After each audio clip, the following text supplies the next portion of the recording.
안녕하세요. 여러분들에게 IT 기기와 신발을 리뷰하는 남자 신발론밋의 조시입니다.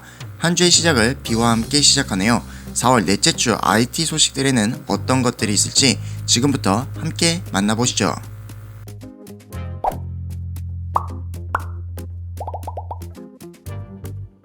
윈도우 11 다운로드를 미끼로 개인정보를 탈취하는 가짜 윈도우 11 다운로드 페이지가 등장해 주의가 요망됩니다. 마이크로소프트는 사용자가 자신의 PC가 최신 윈도우 11 최신 운영체제를 지원하는지 확인할 수 있는 업그레이드 툴을 현재 제공하고 있습니다. 이번에 발견된 가짜 윈도우 11 다운로드 페이지는 사양을 확인하지 않고 ISO 파일을 이용해 빠르게 윈도우 11 OS를 설치하려는 사용자를 노리고 있습니다. 특히 가짜 윈도우 11 다운로드 페이지는 마이크로소프트에서 제공하는 다운로드 페이지를 정교하게 모방해 사용자가 가짜 사이트인 것을 쉽게 알아차리기 힘들게 되어 있는데, 만약 다운로드 페이지에서 지금 다운로드 버튼을 클릭하면 이노스텔러로 알려진 새로운 멀웨어가 PC에 다운로드되어 설치됩니다.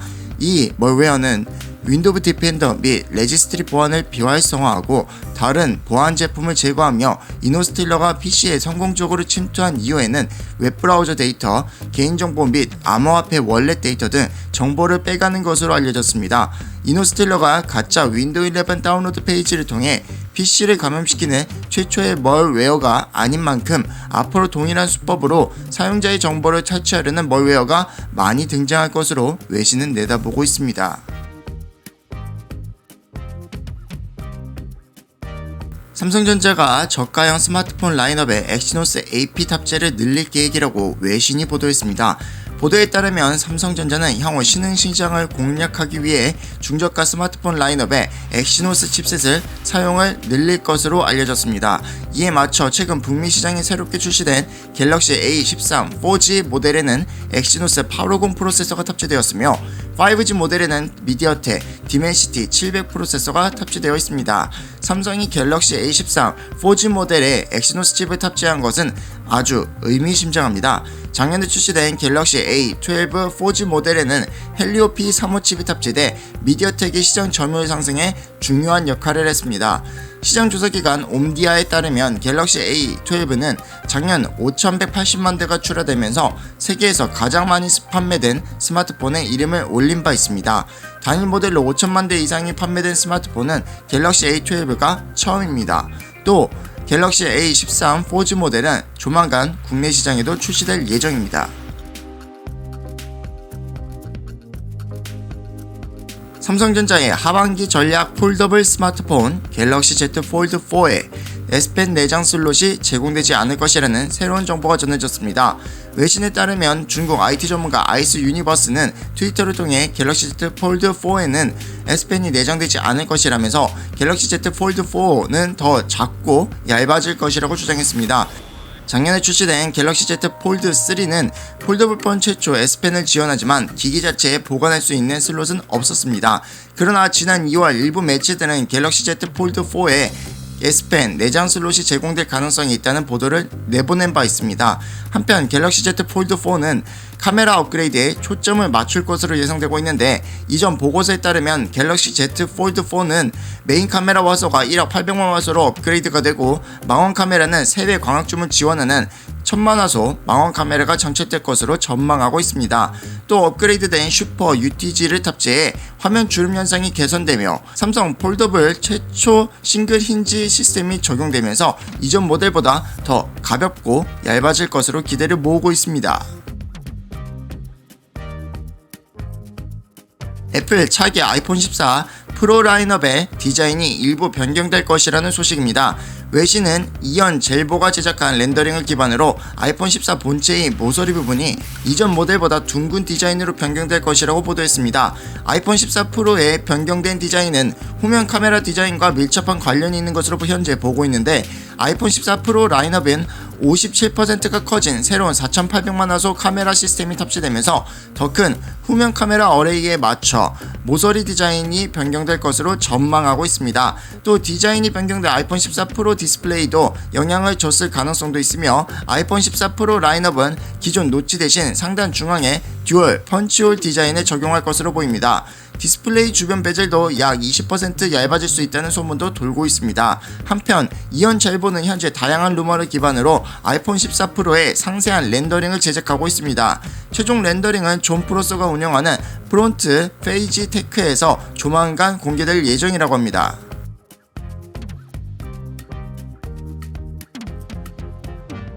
삼성 디스플레이가 애플 차기 아이폰 14 프로 모델에 LTPO OLED 패널을 단독 공급할 것이란 전망이 나왔습니다. 시장조사업체 디스플레이 서플라이 체인 DSCC 로스영 최고 경영자는 트위터를 통해 아이폰 14 프로 모델만 삼성 디스플레이로부터 패널을 독점 공급받을 것이라고 주장했습니다. 아이폰 14 시리즈는 아이폰 14, 아이폰 14 맥스, 아이폰 14 프로, 아이폰 14 프로 맥스 등 4종으로 출시될 것으로 전망됩니다. 이 중 삼성 디스플레이는 아이폰 14 프로에 LTPO 패널을 단독 공급하고 아이폰 14 프로 맥스 모델에는 LG 디스플레이와 함께 LTPO 패널을 공급할 것으로 예상하고 있습니다. 작년부터 아이폰 13에 탑재되는 6.1인치 LTPS OLED 패널을 공급하고 있는 중국 BOE는 올해에도 아이폰 14 모델에 동일한 패널을 공급할 것으로 알려졌습니다.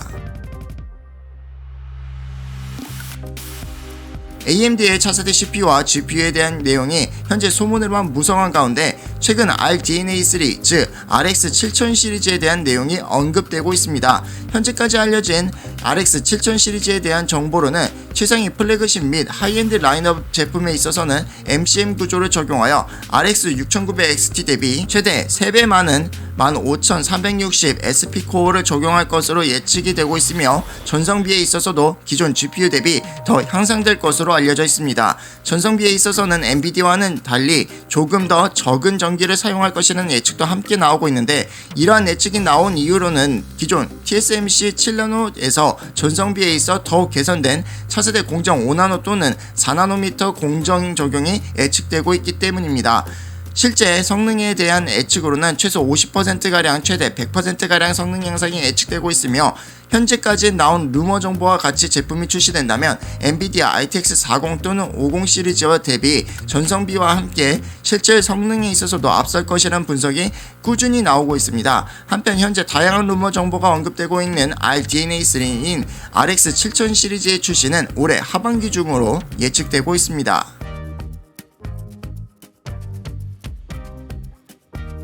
AMD의 RDNA2 그래픽카드의 출시와 관련된 루머가 지속적으로 언급되고 있는 가운데 최근 기존 RX 6000 시리즈의 라인업을 완전 대체할 수 있다는 소식이 함께 확인되었습니다.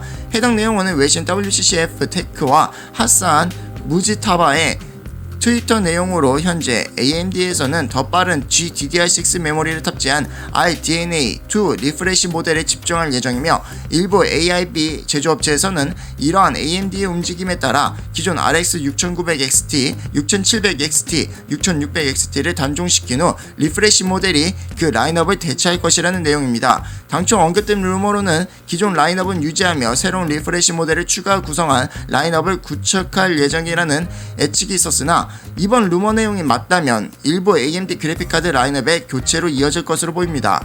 또한 현재 보급되어 있는 그래픽카드의 물량과 추후 새롭게 보급될 6950XT, 6750XT, 6650XT 등이 그 자리를 완전 대체하려면 다소 시간이 걸릴 것이라는 분석도 함께 나오고 있는 만큼 실질적인 소비자 시장에서 물량 공급이 되어 구매하기까진 다소 시간이 걸릴 것이라는 의견도 나오고 있습니다. 한편 이번 루머로 언급된 AMD RDNA2 그래픽카드의 출시 시기로는 빠르면 올해 2분기 중으로 출시로 예상되고 있습니다. 올해 하반기 인텔은 엘더레이크 CPU의 리프레시격인 CPU인 13세대 데스크탑 랩터레이크 CPU를 출시할 예정인 가운데 최근 모바일 랩터레이크 P 프로세서에 대한 벤치마크 정보가 일부 유출되었습니다. 성능이 유출된 랩터레이크 P CPU는 14코어 20스레드에 베이스 2.5GHz 터보 부스트 4.2GHz로 확인이 됐는데 이는 현재 인텔에서 출시한 엘더레이크 아키텍처 기반인 i9-12900HK와 거의 동등한 클럭을 가진 모델로 추측되고 있습니다. 유출된 벤치마크는 유저 벤치마크로 인텔의 기존 i9-12900HK와의 비교 벤치마크 정보도 함께 언급됐는데 벤치마크 정보상 랩터레이크 P 프로세서가 1코어, 2코어 및 4코어와 8코어 12900HK 대비 약 10%가량 빠른 성능으로 확인되었다는 점입니다. 아울러 현재까지 언급된 인텔 랩터레이크와 정보로는 기존 인텔 엘더레이크 대비 IPC를 비롯한 성능 향상이 10% 내외로 예상되고 있는데, 이번 모바일 프로세서의 일부 10% 이상의 성능이 향상된 만큼 데스크탑 랩터레이크의 성능 향상도 비슷한 수준일 것이라고 예측되고 있습니다. 한편 이번 성능이 유출된 모바일 프로세서 랩터레이크 P를 탑재한 노트북의 출시로는 내년 초 CES 2023에서 공개될 것으로 예상되고 있습니다. 세계 최대의 파운드리 업체 TSMC가 하반기 3나노 프로세서를 대량 생산합니다. 디지타임스 등 외신에 따르면 TSMC는 지난 컨퍼런스 콜에서 하반기 3나노 노드 공정 기반 프로세서의 대량 생산을 시작할 것이라며 2025년에는 2나노 공정 반도체도 양산할 예정이라고 밝혔습니다. 이에 따라 칩 웨이퍼가 곧 대량 생산에 들어가는 만큼 하반기에는 3나노미터 공정의 프로세서를 볼 수 있을 것 같은데, 이전 보고서에 따르면 TSMC의 첫 3나노미터 고객은 애플과 인텔이 언급되고 있습니다. 다만 올해에는 칩 웨이퍼 생산 물량이 많지 않을 것으로 예상되고 있는 만큼 하반기 출시 예정인 아이폰 14 시리즈에 탑재되는 A16 바이오닉 칩의 3나노미터 공정이 적용될 가능성은 희박할 것으로 보입니다. TSMC에 따르면 3나노미터 공정은 5나노미터 공정 대비 성능을 10에서 15%, 전력 소모는 25에서 30% 개선된다고 합니다. 그런데 삼성전자의 경우 TSMC보다 먼저 3나노미터 공정에 GAA 기술을 도입했고 2023년에 3나노미터 2세대, 2025년에 2나노미터 공정 양산 계획을 밝힌 바 있는데, 현재 초기라고는 하지만 3나노미터 GAA 공정 수율은 삼성의 목표치보다 훨씬 낮은 10에서 20%에 불과한 것으로 알려지고 있습니다. 수율이 안정되기까지 어느 정도 시간이 걸릴지는 아직 알 수 없으며, 현재 TSMC는 2나노미터 공정부터 GAA 아키텍처를 도입할 것으로 예상하고 있습니다. 참고로 이론상으로 삼성의 독자적인 GAA 기술인 MBC FET 구조가 적용된 3나노 공정은 핀팩 기반 5나노 공정 대비 성능은 30% 향상되며 전력 소모는 50%, 면적은 35% 감소됩니다. 한편 DS 부문장 경계현 사장은 지난달 삼성전자 주주총회에서 5나노 이하 공정은 반도체 소자의 물리적 한계에 근접해 초기 램프업 시간이 소요가 됐지만 점진적으로 수율을 개선해 안정화하는 단계에 접어들고 있다라고 밝힌 바 있습니다. 구글 플레이 스토어를 통해 제공되고 있는 서드파티 통화 녹음 앱은 5월 11일부터 사용할 수 없어질 예정입니다. 외신에 따르면 구글은 개인정보 보호를 강화하기 위해 서드파티 앱이 통화 오디오 스트림을 녹음하기 위해 접근성 API를 사용하는 것을 금지하는 새로운 플레이 스토어 정책을 도입한다고 밝혔습니다. 구글은 여러 안드로이드 버전에서 통화 녹음이 가능하게 하는 API를 순차적으로 중단하고 제거해 왔으며, 안드로이드 10에서는 기본적으로 통화 녹음을 차단하기도 했습니다. 이후 개발자들은 안드로이드 접근성 서비스를 사용해 안드로이드 10 이상에서 실행되는 기기에 통화 녹음 기능을 제공해 왔지만, 이번 정책 변경으로 앞으로는 어렵게 될 예정입니다. 다만 변경된 정책은 트루콜러, 큐브 ACR 등 서드파티 앱에만 영향을 미치며, 기본 다이얼러 앱에 통화 녹음 기능이 제공되는 구글 픽셀 및 샤오미 스마트폰 등 안드로이드 스마트폰은 계속 사용할 수 있을 예정입니다. 자, 여기까지 4월 넷째 주 IT 소식들을 전해드렸습니다. 여러분들의 4월 넷째 주 IT 소식들에 대한 생각은 어떠신가요? 이제 시스템 반도체에서 하반기 출시 예정 제품에 대해서 이야기가 슬슬 나오고 있으며, 차세대 공정에 대해서도 구체적인 언급을 통해 수율 등의 정보가 나오고 있는데, 신공정으로 인한 전성비에 있어서는 제 개인적인 생각이지만 올 하반기에도 TSMC가 우세할 것으로 보입니다. 여러분들의 생각은 어떠신가요? 그리고 4월 넷째 주 IT 소식들에 대한 여러분들의 생각을 아래 댓글로 남겨주시고 좋아요, 구독까지 해주시면 감사하겠습니다. 그럼 여러분들에게 IT 기기와 신발을 리뷰하는 남자 신발루밋의 조씨는 다음 영상에서 찾아뵙겠습니다.